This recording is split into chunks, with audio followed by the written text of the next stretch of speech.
ఏవైతే ఈరోజు బాలకృష్ణ గారు గౌరవ మాజీ ముఖ్యమంత్రి వైఎస్ జగన్మోహన్ రెడ్డి గారి మీద ఆయన్ని సంబోధించడం ఏదైతే ప్రజాస్వామ్యంగా అన్పార్లమెంటరీ లాంగ్వేజ్ అలాంటిది దేవాలయం లాంటి అసెంబ్లీలో అలాంటివి మాట్లాడకూడదు. కానీ ఏదైనా మాట్లాడేటప్పుడు విజ్ఞతతో మాట్లాడితే బాగుంటుంది.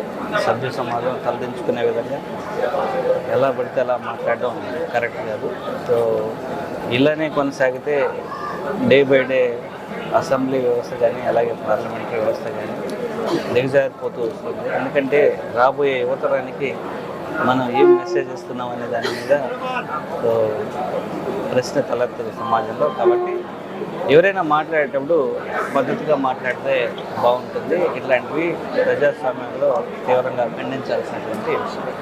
చిరంజీవి స్పందించడం కోల్పోతున్నాము. ఎందుకంటే వాస్తవాల్ని ఆ రోజు ఏం జరిగింది, ఆ రోజు ఆయన సభ్యుడు కాబట్టి అదేంది ఏమనేది వాస్తవాల్ని బయటపెట్టారు.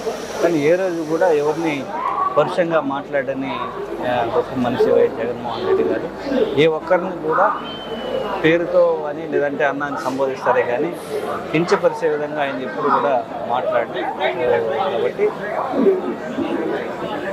ఒకరికొకరు మర్యాద ఇస్తూ మాట్లాడితే గౌరవప్రదంగా ఉంటుంది. యువతకు కూడా మంచి మెసేజ్ ఇచ్చినట్టు ఉంటుంది. ఇది గుర్తుపెట్టుకోవాల్సినటువంటి అవసరం ఉంటుంది.